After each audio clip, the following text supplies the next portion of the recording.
I just want to do a short recap and then touch on some new information. Getting ready to share new details today of the investigation into the deaths of Oscar-winning actor Gene Hackman and his wife. The FBI just leaked shocking evidence from Gene Hackman's mansion, and it's more explosive than we imagined. Let's move on to February 11th, 2025. Mrs. Arakawa had an email conversation with her massage therapist. They've dodged the public for a whole week, but now the beans are spilled and the details revealed are nothing short of inhuman. This investigation started on February 26th with the discovery of Mr. Hackman and Miss Arakawa and their dog at the residence. And you should have gotten this idea in the first place because it's not every day that federal agents kick local law enforcement off a case, especially not for a celebrity death.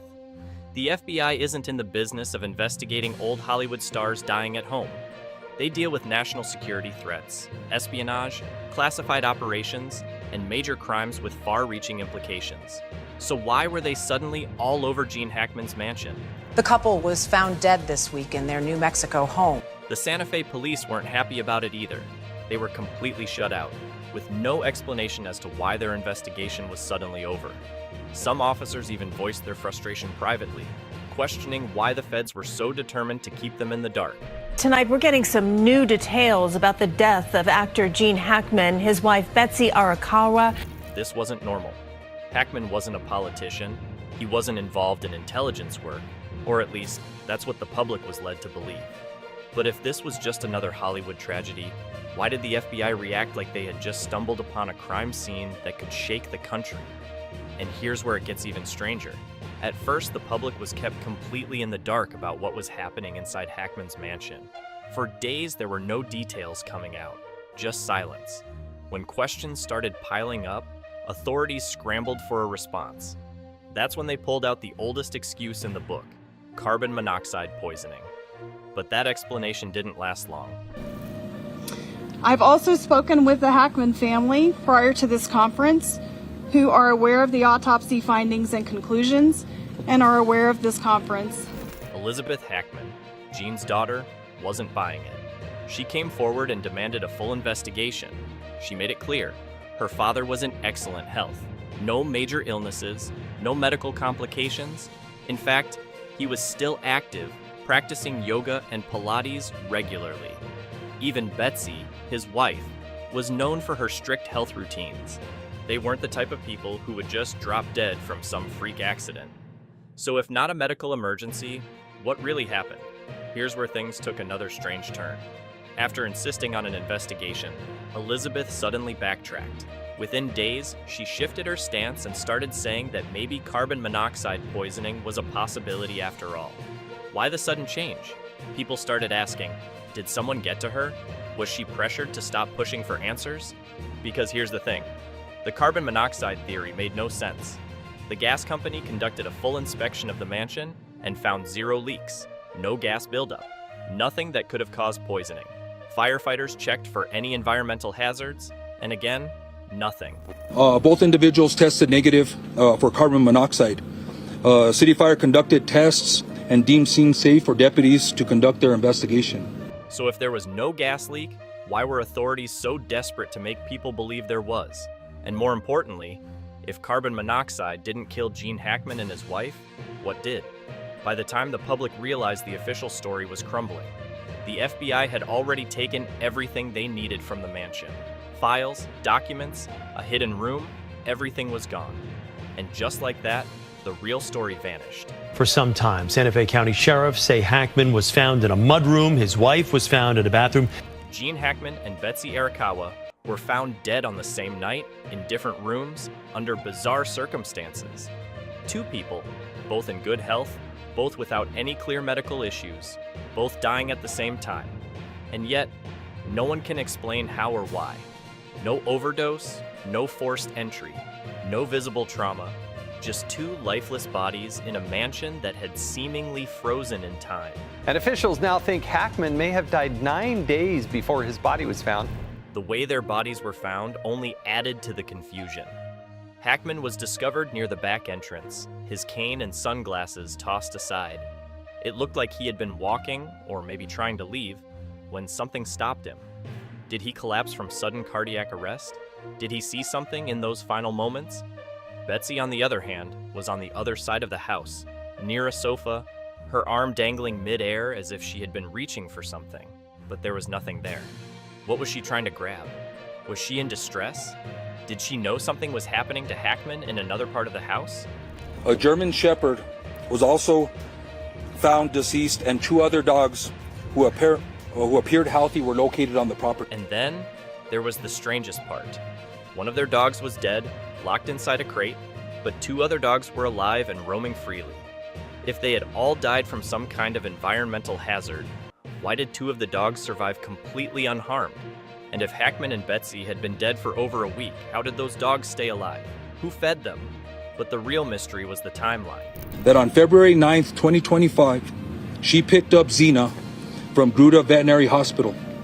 There was a procedure that was done with the dog, which may explain why the dog was in a crate. Forensics determined that their bodies had been decaying for at least a week, yet phone records showed activity from their devices after their supposed deaths. Hackman's phone left the mansion twice, on February 18th at 11 o'clock p.m. and again on February 20th at 3 o'clock a.m. But Hackman was already dead, so who was carrying his phone? Miss Arakawa was at the Sprouts Farmers Market between 3:30 and 4:15. Even stranger, his pacemaker recorded abnormal heart activity hours before his death. It showed a spike in stress levels for nearly 4 hours before his heart finally stopped at 2:43 a.m. on February 17th. What could cause that level of prolonged distress in a 94-year-old man? And what happened inside that house in the final moments before Gene Hackman and Betsy Arakawa died? There was no additional outgoing communication from her or known activity after February 11th, 2025. The discovery of a hidden room within Gene Hackman's mansion has sent shockwaves through both Hollywood and the nation. This concealed space, unearthed by FBI agents during their investigation, has unveiled a trove of secrets that challenge our understanding of the late actor's life and connections. During a meticulous search of Hackman's Santa Fe residence, agents stumbled upon a secret room cleverly concealed behind a bookcase in his personal study. This hidden chamber housed highly classified documents labeled confidential, eyes only, a designation typically reserved for sensitive government materials. The contents of these files have raised eyebrows, as they include names of top Hollywood elites such as Clint Eastwood, Jack Nicholson, and Dustin Hoffman, as well as high-ranking U.S. politicians. More alarmingly, some documents suggest connections between Hollywood figures and organized crime syndicates.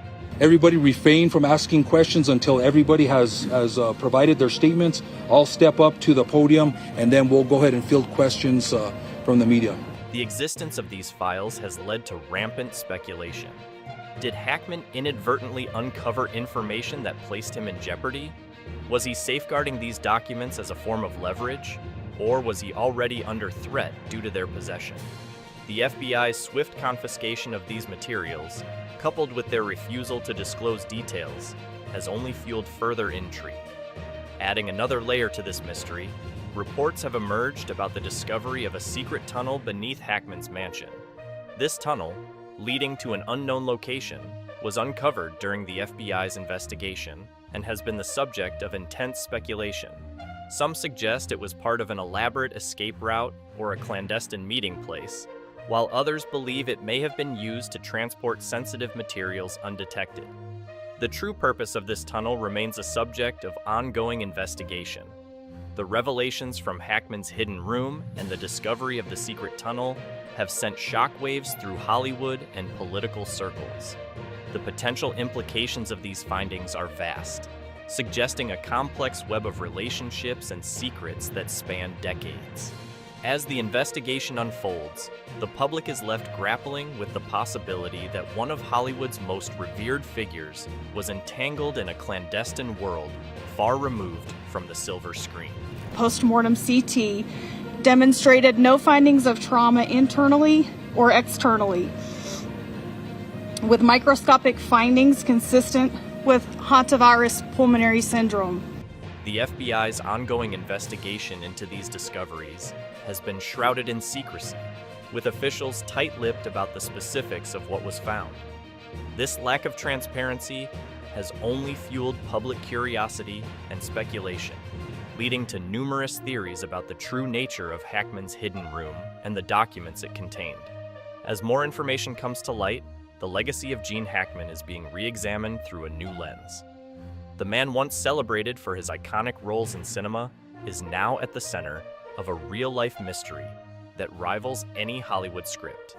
The full extent of what the FBI uncovered in Hackman's mansion remains to be seen, but one thing is certain: the story is far from over. In the unfolding investigation into the deaths of actor Gene Hackman and his wife, Betsy Arakawa, authorities have uncovered a series of perplexing details that deepen the mystery surrounding their final days. Mr. Hackman's initial pacemaker data revealed cardiac activity on February 17th. With subsequent pacemaker interrogation, During the search of the Hackman residence, investigators discovered a USB drive ominously labeled Nightmare Files. The contents of this drive have been classified by the FBI, leading to widespread speculation about their nature. An unnamed FBI insider reportedly indicated that the material was so disturbing that seasoned agents were deeply unsettled. This revelation has fueled theories ranging from potential blackmail material to evidence of more sinister activities. Adding to the intrigue, a handwritten note was found in Hackman's study. The note read, "It's coming. We can't stop it. I'm sorry." The smudged ink suggests that Hackman's hand may have been trembling as he wrote it, implying a state of distress or urgency. This cryptic message raises questions about whether Hackman was aware of an impending threat or was attempting to convey a warning. I know. We're looking forward to getting more information, Gail. Good morning. So far, investigators aren't giving many details about what they may reveal in today's news conference, but we do know the autopsies are complete, and we anticipate learning more about the results. Forensic analysis has unveiled anomalies that challenge the established timeline of events. Data indicates that Hackman's phone left the residence twice after his presumed date of death, specifically on February 18th and 20th. These movements are particularly puzzling, given that Hackman's pacemaker data suggests he passed away around February 17th. The implications of his phone being active after this date are both perplexing and concerning. Compounding these irregularities, surveillance footage from the gated community captured a black pickup truck without license plates entering the area on the nights corresponding to the phone's movements. The driver skillfully avoided security cameras, parking in blind spots, which suggests a deliberate effort to conceal their identity. This raises critical questions. Who was operating Hackman's phone after his death? Did someone return to the mansion to retrieve specific items or perhaps to manipulate evidence? If the deaths were due to natural causes, what necessitated such clandestine actions in the days following? Still, many questions remain, including how they died. So here's what we know. The circumstances of the couple's deaths are shrouded in ambiguity. Both were found deceased in separate rooms without signs of forced entry or visible trauma. Hackman was discovered near the back entrance, with his cane and sunglasses discarded nearby, while Betsy was found near a sofa, her hand seemingly reaching for something. One of their dogs was found dead in a crate, while two others were alive, raising questions about how the surviving dogs managed without care for an extended period. The state of decomposition suggested they had been dead for over a week, yet phone records showed activity days after their supposed deaths, further complicating the timeline. Even the toxicology reports on Betsy Arakawa's body revealed something that should not have been there: a highly potent sedative not legally available in the US. This drug wasn't some routine prescription medication or over-the-counter sleep aid. It was the kind of compound used in kidnappings, covert operations, and assassinations. This immediately shifted the nature of the investigation. How did a retired Hollywood couple in their secluded Santa Fe home come into possession of a controlled substance typically associated with criminal networks? More importantly, who administered it? Their bodies were found by a caretaker in their gated community on February 26, and that's the person who called 911. Now, investigators say it appears the couple died in a similar time frame, about a week before they were found. We now know that on February 17th, Hackman's pacemaker stopped working. When investigators examined the pill bottle found near Betsy, they discovered something even more unsettling. The entire bottle had been wiped clean of fingerprints, except for one set. Gene Hackman's. Betsy's prints were nowhere to be found. Not on the cap, not on the sides, not even on the scattered pills nearby. If she had taken these pills willingly, why weren't her fingerprints on the bottle? And if she hadn't, was Hackman forced to give them to her? Complicating matters further, Betsy's body was in a disturbingly unnatural state of decomposition. Unlike Hackman, whose body showed the expected signs of decay, Betsy's was mummified. Her skin had dried out, her tissues hardened. Forensics quickly identified the cause: a space heater that had been running continuously in the bathroom, creating a heat-sealed environment. The heater had effectively altered the decomposition process, making it difficult to determine exactly when she died. His front door open, scattered pills on the bathroom countertop, one dog dead in the closet, two still alive on the property. But there was one major problem. Who left the heater on? If both she and Hackman died at the same time, how did it remain running for days without anyone adjusting it? The home's electricity had not been tampered with, and there were no signs of an automatic timer. Someone deliberately turned that heater on and left it running. The presence of an illegal sedative, the erased fingerprints, and the staged environment pointed to one conclusion: this was not an accident. Someone had intentionally set up the scene to make it look natural. But why? And who had access to a restricted drug used for abductions and state-sponsored assassinations? Unlikely, but we'll find out much more from toxicology reports, which could take a lot more time to complete, but hopefully we get more information later this afternoon. For months, the FBI refused to release the full autopsy results. Every request for transparency was met with stone-cold silence. When reporters pressed for answers, authorities finally issued a single, cryptic statement: "What we found in Hackman's mansion is beyond imagination." That was it. No elaboration, no clarification, just an ominous warning that only fueled more speculation. What exactly did they find?